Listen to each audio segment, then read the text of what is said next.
At last, the extra survival kits have arrived for the offshore wind farm.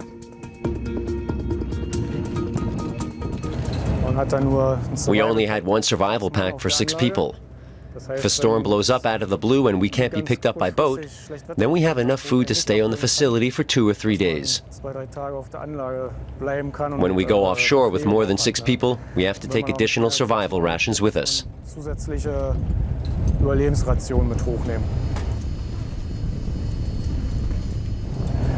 Everything is limited here at sea. If you forget something, then you've forgotten it. You don't go back to collect. 80 offshore managers are at a conference on Heligoland. Also on the program, a construction site visit. The head of Wind MW wants his wind farm to be ready first, by the end of this year.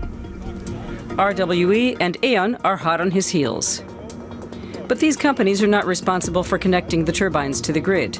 It'll be a while before their electricity is transported into people's homes. There are problems with linking up to the grid. There isn't a connection yet. The grid was supposed to have been expanded, but now we have 14 turbines and no way of getting the electricity on shore.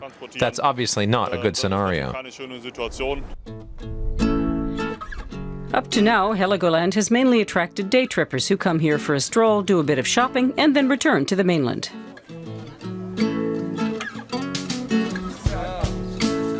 Some also stay overnight, but increasingly the island's hotels are busy with guests from the offshore sector rather than tourists. At first, Detlef Rickmers was skeptical, but now he's very involved. We run it, but it was built by the Schramm Group from Brunsbüttel. And it belongs to them? It belongs to them. RWE has leased some, while these 12 apartments are rented by Repower. My basic idea is to get involved in the offshore business, including renting rooms and apartments long term. That would be really lucrative for me. At the moment, 50% of our capacity is rented out to offshore workers. It's noticeable how much things are changing. First, Dad needs a lot more apartments. And people on the mainland, friends of mine, have started coming up to me and asking me what's happening here. And my grandparents notice when an offshore company goes bankrupt, and they ask me whether Dad is involved at all. So things are really changing. Heligoland has spent 30 million euros on the new Southport, its biggest single investment. The energy companies are busy with the next phase of the project. By spring, the maintenance facilities should be ready. This is where the offshore technicians will store their equipment. Heligoland's mayor, Jörg Singer, is driving the change in the island's economy.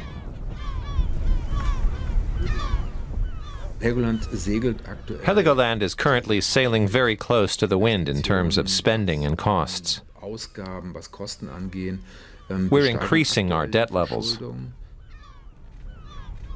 Of course, I wonder at times whether Heligoland is putting its money on the right horse. But I think that offshore wind farms will be part of Germany's transition to renewable energies.